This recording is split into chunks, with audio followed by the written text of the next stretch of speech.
So let's discuss Kafka replication. So in Kafka, we have multiple partitions for a topic, and each partition is highly replicated. So let's assume the replication factor is 3. So we are talking about one topic partition here, but it is highly replicated. That means like the replication factor is 3. So n here is 3, which is replication factor. So when we have n replication factor, then one will be a leader partition and rest will be follower partition. So this is 1 and this is n minus 1. So in this case, we have 2 because n is 3.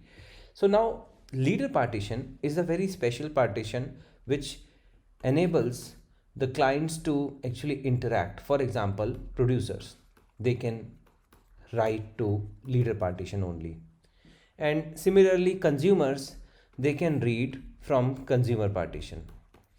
Now we have one exceptional scenario here. Consumers can read from follower partitions also, that is called follower fetching, but right now we will uh, ignore that concept to focus on the core areas.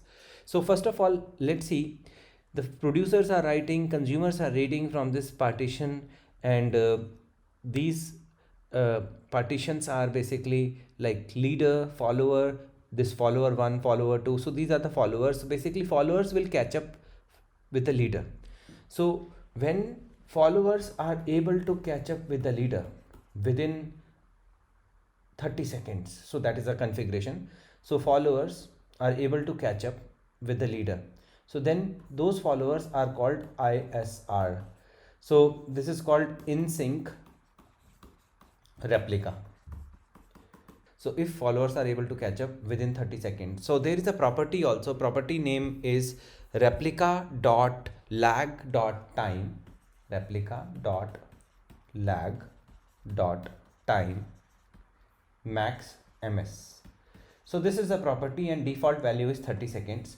So followers are able to catch up with the leader within this time, then we call them in sync replicas. So when leader goes down, then one of the in sync replica will become a leader. So if, let's say, we have a scenario where leader goes down and we don't have any in sync replica, then we have two options. One option is option number 1, when we don't have any in sync replica, any ISR. Option number 1 is we can wait for the leader to come back or the ISR to come back. And second option is we can make non-ISR as leader, can make non-ISR as leader. So if you see, like if you are waiting for ISR to come back, then that means your partition will not be available. So here we are having a problem of availability of that partition. So partition will become non-available, will become non-available for the clients. And here in this case, if we allow non-ISR to become as a leader, then what will happen? We are basically losing the messages, and maybe it may be possible. Let's take one scenario. This scenario, we have message 0, message 1, message 2, and here we have message 1, message 2, and here we have only one message, right?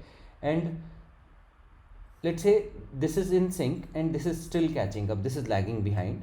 So this is M0, this is M1, this is M2, M0, M1, M2. So this is in sync replica, this one is ISR, and even leader is also considered as a ISR, like this is part of ISR list. So let's say this leader goes down, so this leader goes down and we lost ISR also. So let's say this is the only partition which is available, but can you see, like this is completely out of sync, this one is completely out of sync, and here we are not waiting and we are saying non-ISR as a leader. So there is a property called unclean leader election. Unclean leader election to true. If we set this property to true, that means we are making non-ISR as a leader. And if we do that, then it's a problem because we are losing M1 and M2. So in production, we will never do it, unclean leader election. We will avoid it, right? So, and by default also this property is false. So I hope you got some sense of Kafka replication, how data is replicated.